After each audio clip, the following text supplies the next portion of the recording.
أعوذ بالله من الشيطان الرجيم. بسم الله الرحمن الرحيم. يا أيها الذين آمنوا كتب عليكم الصيام كما كتب على الذين من قبلكم لعلكم تتقون. صدق الله العظيم. قال رسول الله صلى الله عليه وسلم: من صام رمضان ایمانا واحتسابا غفر له ما تقدم من ذنبه او كما قال علیہ الصلاۃ والسلام. ایک مرتبہ درود شریف پڑھ لیں. اللہم صلی علی محمد وعلی آل محمد كما صليت على إبراهيم وعلى آل إبراهيم إنك حميد مجيد. اللهم بارك على محمد وعلى آل محمد كما باركت على إبراهيم وعلى آل إبراهيم إنك حميد مجيد.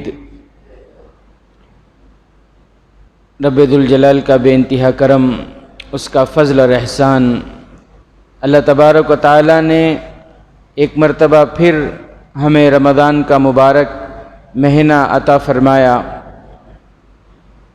دعا فرمائے اللہ تبارک و تعالی ہمیں اس مہینے کی قدر کرنے کی توفیق عطا فرمائے، پابندی کے ساتھ روزہ رکھنے، تراویح پڑھنے اور عبادتوں میں اس مہینے کو گزارنے کی اللہ ہمیں توفیق عطا فرمائے. میرے محترم بزرگ عزیز دوستوں، کل سب کہہ رہے تھے رمضان آ گیا، رمضان آ گیا، رمضان کا مبارک مہینہ شروع ہو گیا. تو رمضان یہ عربی لفظ ہے. رمضان جو ہے یہ عربی لفظ ہے اور اس کے کچھ معنی ہیں. رمضان کے کیا معنی؟ رمضان کے معنی آتے ہیں، اس کے کئی معنی ہیں. اس میں سے ایک معنی یہ ہے کسی چیز کو جلانا، کسی چیز کو جلانا، اتنا جلانا کہ وہ راخ ہو جائے. کسی چیز کو جلاؤ، اتنا جلاؤ کہ اس کی راخ بناؤ. راخ یعنی وہ پاؤڈر، اور پھر اس کو ہواؤں میں اڑا دینا. تو رمضان کا مبارک مہینہ جب آتا ہے تو اللہ تبارک و تعالی فرشتوں سے فرماتے ہیں کہ میرے روزے دار بندوں کے اور میرے روزے دار بندیوں کے، کس کے؟ روزے دار بندے، یعنی جو روزہ نہیں رکھتے وہ نکل گئے اس لسٹ سے. میرے روزے دار بندے، میرے روزے دار بندیاں جو روزہ نہیں رکھتی وہ اس لسٹ سے نکل گئیں. جو روزہ نہیں رکھتے، ہٹے کٹے ہونے کے باوجود، طاقت ہونے کے باوجود جان بوجھ کر روزہ چھوڑتے ہیں، وہ بھی اس لسٹ سے نکل گئے. تو اللہ تعالیٰ فرماتے ہیں کہ میرے روزے دار بندے اور میرے روزے دار بندیوں کے گناہوں کو جمع کرو. اللہ تعالیٰ فرشتوں سے فرماتے ہیں میرے بندوں کے اور بندیوں کے گناہوں کو جمع کرو اور جلاؤ. ان کے گناہوں کو آگ لگاؤ اور جلاؤ، اور اتنا جلاؤ کہ اس کی راکھ بناؤ اور ہواؤں میں اڑا دو. یعنی ان کے نامہ اعمال سے اس کو مٹا دو. ایسا ان کے نامہ اعمال کو بنا دو جیسے انہوں نے اس سے پہلے وہ گناہ کیا ہی نہیں. اسی لیے رمضان کا مبارک مہینہ اللہ تبارک و تعالی بندیوں کو عطا فرماتے ہیں تاکہ وہ عبادت کے ذریعے اپنے گناہوں کی معافی کروا لیں. تو روزہ رکھیں گے انشاءاللہ. رکھے ہیں نہیں رکھے ہیں، آئندہ بھی رکھیں گے انشاءاللہ. اور تراویح بھی پڑھیں گے انشاءاللہ. کتنی تراویح؟ پہلی تراویح ماشاءاللہ مسجد بھری ہوتی ہے. اس کے بعد دھیرے دھیرے جیسے رمضان کے دن گزرتے ہیں مصلیوں کی تعداد بھی کم ہوتی رہتی ہے. گزشتہ سال آپ کو یاد ہوگا ایک 6-7 یا 7-8 دنوں کے بعد ایک مرتبہ جب میں مڑ کر دیکھا تو 4-5 صف سے آگے کوئی صف نہیں ہے، پیچھے 4-5 صف، اس کے بعد پوری مسجد خالی ہے۔ تو تراویح کے بعد میں نے ایک ساتھی سے پوچھا، بھئی پہلے دن تو ماشاءاللہ مسجد بھری ہوئی تھی، کھچا کھچ مسجد بھری ہوئی تھی، کہاں چلے گئے ہمارے ساتھی؟ گئے کہاں اتنے لوگ؟ تو ساتھی کہنے لگے کہ حضرت اصل میں واقعہ آپ کو معلوم نہیں، انہوں قرآن شروع کرنے آئے تھے قرآن شروع کرانے آئے تھے اب اور 26ویں کو ختم کرنے آ جاتی ہیں۔ تو یہاں تو 26ویں کو ختم نہیں ہوتا، کبھی اس سے پہلے بھی ہو جاتا ہے، کبھی اس سے بعد میں بھی ہوتا ہے۔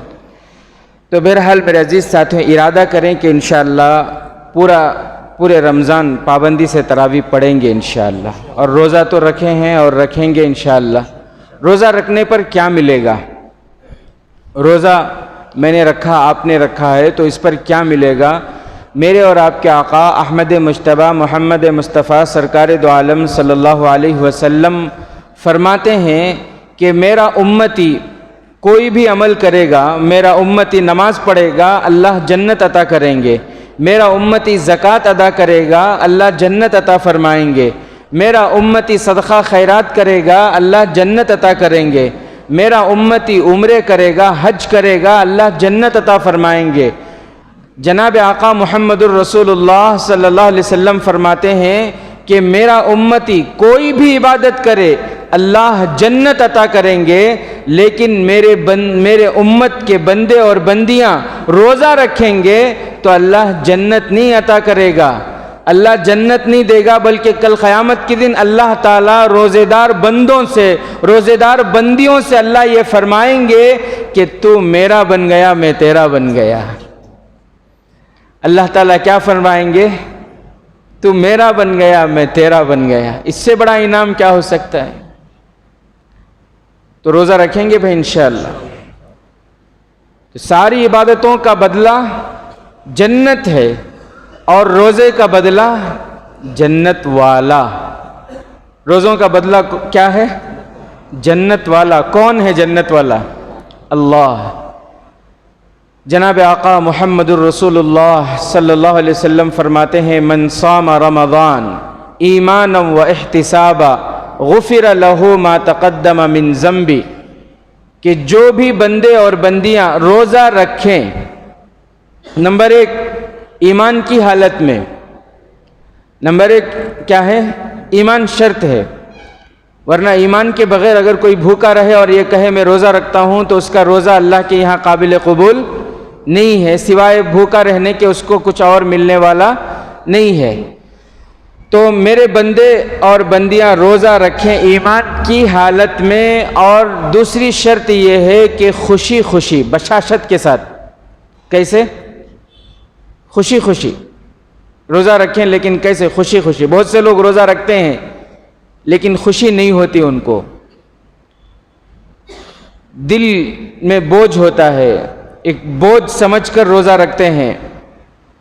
جیسے جیسے وقت گزرتا ہے ان کی پریشانی، ان کا ٹینشن زیادہ ہونے لگتا ہے۔ کتنا ٹائم بار بار گھڑی دیکھنا، بار بار گھر میں جو ہے کیا کرنا، ادھر سے ادھر، ادھر سے ادھر، کیا ہوا بولے تو کیا یہ ٹائم ہی جا رہا نہیں نا، گھر کو نہیں ہوتی۔ کب آتا کہ افطاری کا وقت؟ پریشان پریشان۔ تو پریشانی میں جو روزہ رکھتے ہیں، ٹینشن میں روزہ رکھ کر ٹینشن میں ہے، تو اللہ فرماتے ہیں میں اس کے روزے کو قبول نہیں کروں گا۔ خوشی خوشی روزہ رکھنا ہے بھئی، 11 مہینے دن بھر کھائے پیے، 11 مہینے موج کیے، 1 مہینہ 29 دن یا 30 دن دن بھر اللہ کے واسطے روزہ رکھیں گے، کون سی مشکل بات ہے؟ یہ کوئی مشکل بات نہیں ہے نا۔ تو 1 مہینہ روزہ رکھیں گے، اللہ تعالیٰ فرماتے ہیں جناب آقا محمد الرسول اللہ صلی اللہ علیہ وسلم نے کہ ایمان کی حالت میں خوشی خوشی جو بندے اور بندیاں روزہ رکھیں گے، اس روزے کی برکت سے اللہ تعالیٰ ان کے پچھلے گناہوں کو معاف فرما دیں گے۔ روزوں کی برکت سے اللہ تعالیٰ ان کے گناہوں کو تو رکھیں گے، روزہ رکھیں گے انشاءاللہ، تراویح بھی پڑھیں گے پابندی سے۔ صدر صاحب مجھے بتا رہے تھے کل بہت سے ساتھی اس لیے چلے گئے کیونکہ تراویح بہت لمبی ہوئی، تو میں نے ارادہ کیا کہ ٹھیک ہے آج سے ایک ایک پارہ پڑھ لیں گے تاکہ ساتھیوں کو تکلیف نہ ہو۔ پڑھیں گے انشاءاللہ تراویح۔ نہیں، بہت سے ساتھی کہتے ہیں حضرت پاؤں میں دکھتا، حضرت بولتے ہیں، کیا بولتے ہیں؟ پاؤں دکھتے حضرت، دن بھر روزہ رکھے اور پھر اوپر سے تمہیں تراویح میں 1.5 گھنٹہ، 1.25 گھنٹہ، 1.5 گھنٹہ کھڑنا بولے تو پاؤں میں دکھتا ہے۔ ذرا دل پہ ہاتھ رکھ کو سوچو، موبائل کھول لے کے بیٹھ گئے تو گھنٹے گھنٹے گزر جاتی، گھنٹے گھنٹے گزر جاتی کہ نہیں گزر جاتے؟ گیما میں گھس گئے تو واٹس ایپا میں، فیس بکا میں، سیریلا میں گھس گئے تو گھنٹے گھنٹے گزر جاتے۔ کون تو بولے آنکھی میں درد ہوتا ہے حضرت کو؟ تب آنکھیاں نہیں دکھتے، اللہ کے گھر میں قرآن سن لے کھڑ گئے تو پاؤں میں دکھتا ہے۔ بہت شرم کی بات ہے نا یہ۔ بہرحال میرے عزیز ساتھیوں، میں آپ کو بتاؤں روزے کے متعلق، روزے داروں کی فضیلت پر میں آپ کو ایک اور واقعہ بتاؤں۔ ہمارے نبی صلی اللہ علیہ وسلم جب معراج کے سفر میں، تو معراج کے سفر میں 7 آسمان، ہمارے نبی صلی اللہ علیہ وسلم 7 آسمانوں میں گئے اور پھر 8 جنتوں میں گئے۔ معراج کے سفر میں آپ جانتے ہیں، حدیث کی کتابوں میں لکھا ہے ہمارے نبی صلی اللہ علیہ وسلم جب پہلے آسمان پر گئے تو پہلے آسمان میں حضرت آدم علیہ السلام سے ہمارے نبی صلی اللہ علیہ وسلم کی ملاقات ہوئی۔ جب ہمارے نبی صلی اللہ علیہ وسلم دوسرے آسمان پر گئے تو دوسرے آسمان میں حضرت عیسیٰ علیہ السلام سے ملاقات ہوئی، اور پھر جب ہمارے نبی صلی اللہ علیہ وسلم تیسرے آسمان پر گئے تو تیسرے آسمان میں حضرت یوسف علیہ السلام سے ملاقات ہوئی۔ جب ہمارے نبی صلی اللہ علیہ وسلم چوتھے آسمان پر گئے تو چوتھے آسمان میں حضرت ادریس علیہ السلام سے ملاقات ہوئی۔ جب ہمارے نبی صلی اللہ علیہ وسلم 5ویں آسمان پر گئے تو 5ویں آسمان پر حضرت ہارون علیہ السلام سے ملاقات ہوئی۔ جب ہمارے نبی صلی اللہ علیہ وسلم 6ٹھے آسمان پر گئے تو 6ٹھے آسمان پر کلیم اللہ حضرت موسیٰ علیہ السلام سے ملاقات ہوئی۔ اور جب ہمارے نبی صلی اللہ علیہ وسلم 7ویں آسمان پر، آخری آسمان پر گئے تو آخری آسمان میں سیدنا ابراہیم خلیل اللہ علیہ السلام سے ملاقات ہوئی۔ 7 آسمان، ہر آسمان میں کسی نہ کسی نبی سے ملاقات ہوئی۔ پھر اس کے بعد ہمارے نبی صلی اللہ علیہ وسلم 8 جنتوں کو پار کیے۔ 8 جنت، پہلی جنت پار کیے، دوسری جنت، پیارے نبی صلی اللہ علیہ وسلم دوسری جنت، جنت نعیم کو پار کیے، پھر تیسری جنت، جنت عدن کو پار کیے، پھر چوتھی جنت، جنت خلد کو پار کیے، پھر ہمارے نبی صلی اللہ علیہ وسلم 5ویں جنت، جنت نعیم کو پار کیے، پھر ہمارے نبی صلی اللہ علیہ وسلم 5ویں جنت، جنت سلام کو پار کیے، پھر ہمارے نبی صلی اللہ علیہ وسلم 6ٹھی جنت، جنت المقامہ کو پار کیے، پھر ہمارے نبی صلی اللہ علیہ وسلم 7ویں جنت، جنت الماوا کو پار کیے، پھر ہمارے نبی صلی اللہ علیہ وسلم آخری جنت، 8ویں جنت، بولو کون سی جنت؟ جنت الفردوس کو پار کیے۔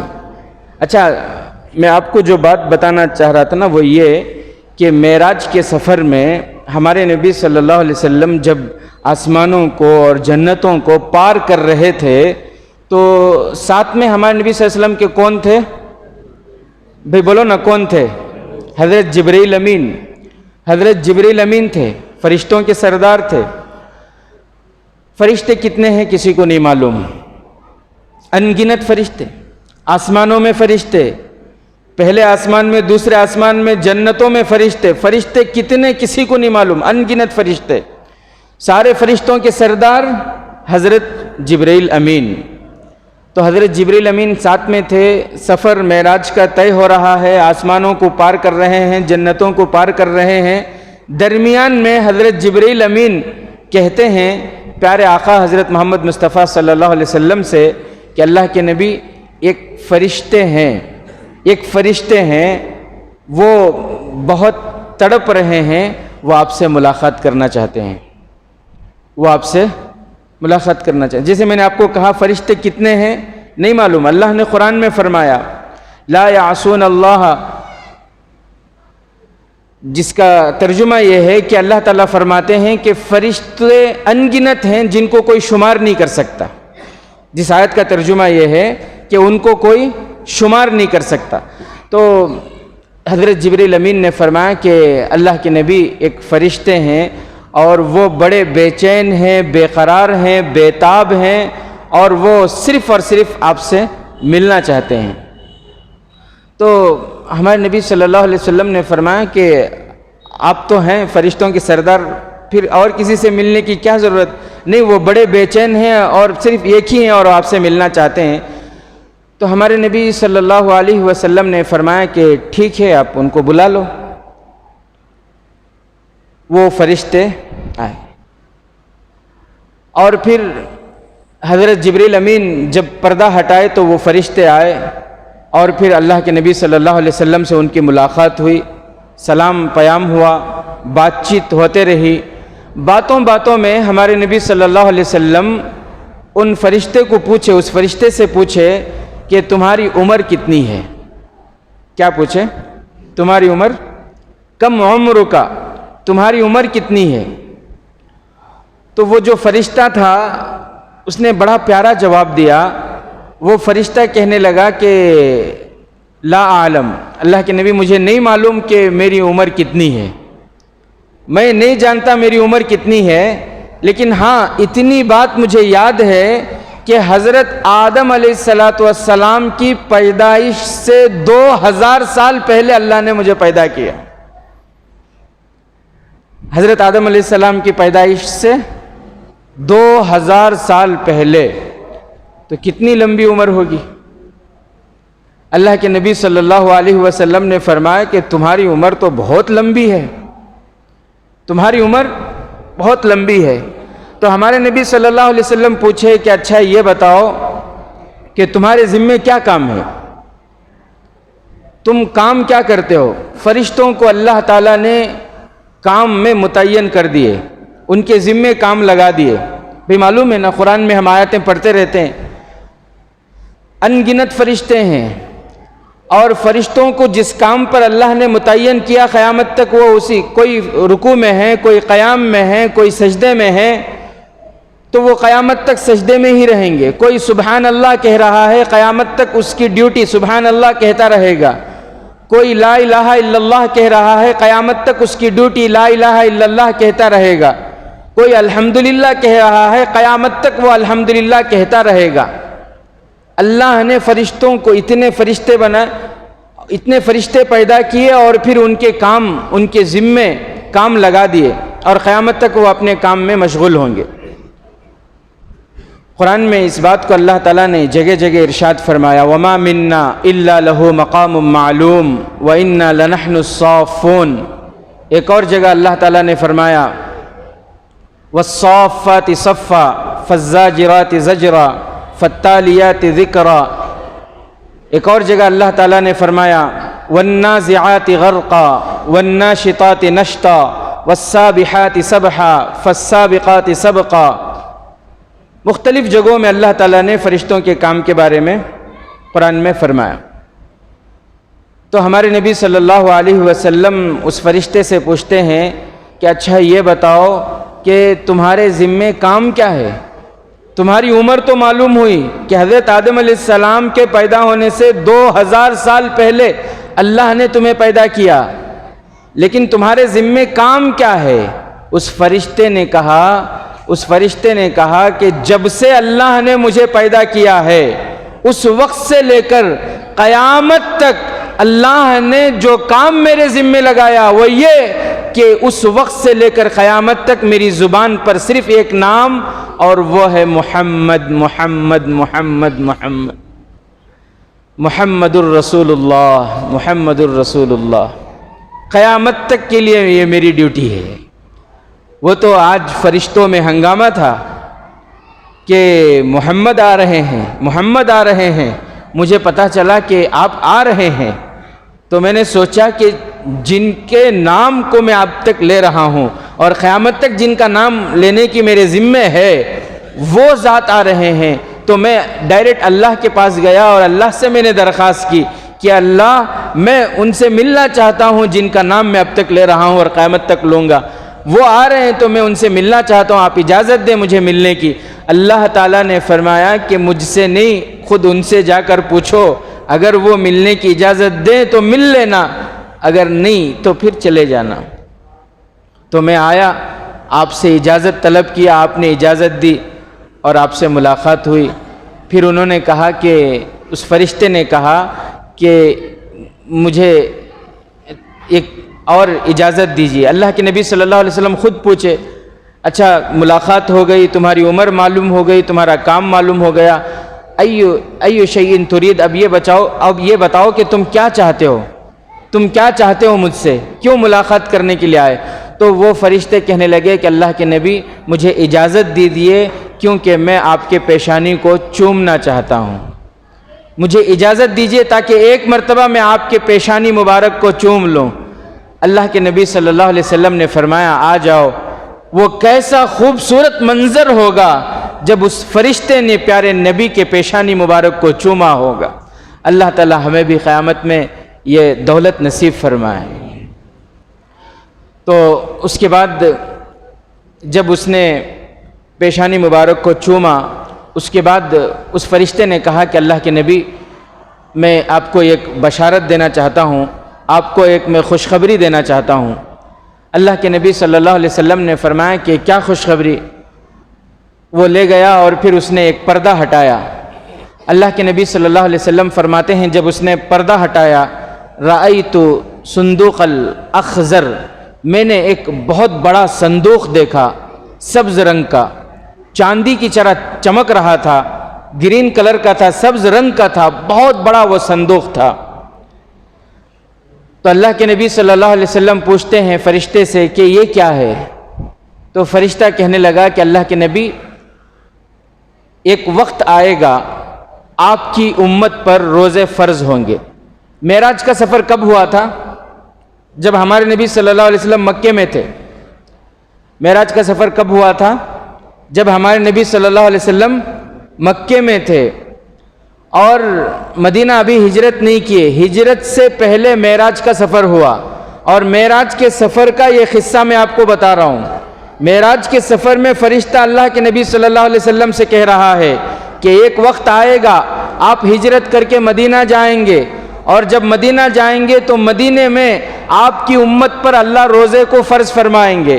بتاؤ، ہمارے نبی معراج کے سفر سے آئے اور پھر ہجرت کر کے ایک وقت آیا مدینہ منورہ آئے، اور جب مدینہ منورہ آئے تو مدینہ منورہ میں اللہ نے روزے فرض کیے۔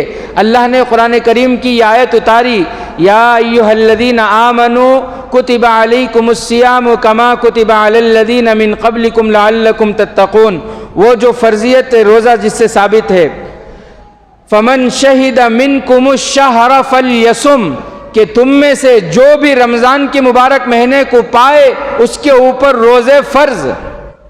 جس بندے کو بھی رمضان کا مبارک مہینہ ملے، جس بندی کو بھی رمضان کا مبارک مہینہ ملے، تو اس مہینے میں اس بندے اور اس بندیوں پر رمضان کے روزے کیا ہیں؟ فرض۔ تو فرشتہ کہنے لگا کہ اللہ کے نبی پوچھے یہ کہ صندوق کیا ہے؟ یہ صندوق یہ کیسی صندوق ہے؟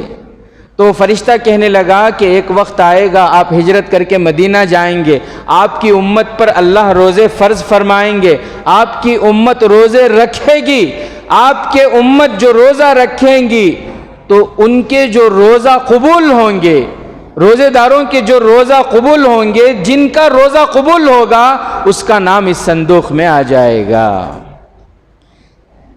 جس کا روزہ قبول ہوگا اس کا نام اس صندوق میں آ جائے گا۔ اور پھر اس فرشتے نے کہا کہ جس کا نام اس صندوق میں آ گیا، اللہ تعالیٰ بغیر حساب کتاب کے اس کو جنت میں داخل فرما دیں گے۔ اللہ تعالیٰ بغیر حساب کتاب کے اس کو جنت میں داخل فرما دیں گے۔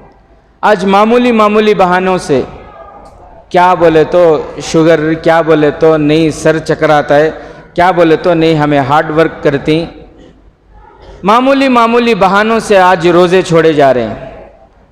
حالانکہ میرے عزیز ساتھیوں، روزہ فرض ہے۔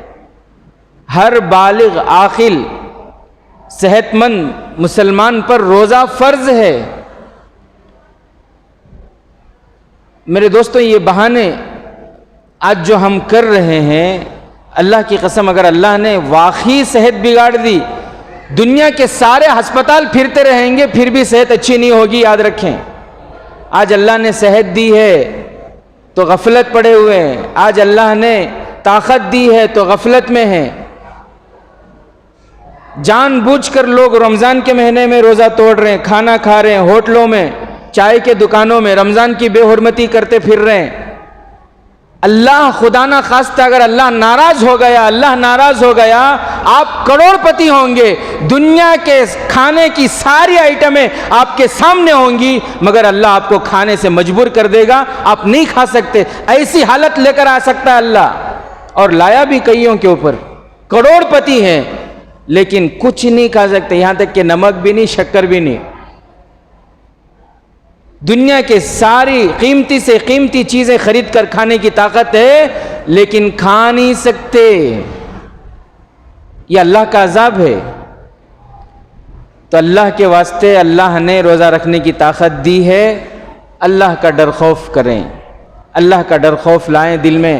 اب تک جو رمضان گزر گئے، اب اللہ کے سامنے پکی سچی توبہ کریں، روزہ رکھیں، تراویح پڑھیں۔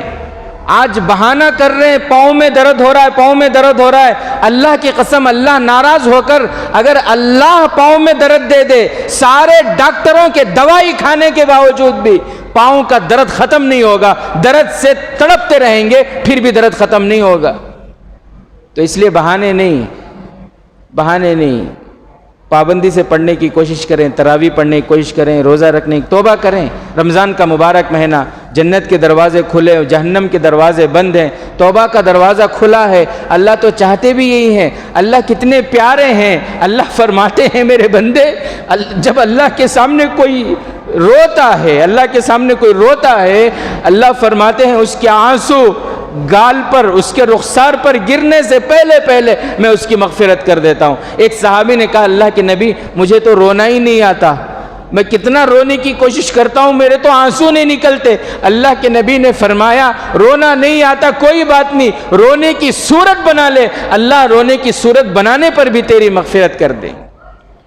تو اتنا پیارا اللہ وہ جنت کے دروازے، توبہ کے دروازے کھول چکا ہے ہمارے لیے۔ ضرورت اس بات کی ہے کہ ہم اللہ کی طرف آئیں، ہم اس کے گھر کی طرف آئیں، ہم گناہوں سے توبہ کریں، ہم عبادتوں کی طرف لپکیں، پابندی سے روزہ رکھیں، پابندی سے تراویح پڑھیں، قرآن کریم کی تلاوت کریں، جتنا زیادہ ہو سکے درود پڑھیں، استغفار کی کثرت کریں۔ اللہ تعالیٰ سے دعا ہے کہ اللہ تبارک و تعالیٰ ہم تمام کو پورا رمضان عبادتوں کے ساتھ گزارنے کی توفیق عطا فرمائے۔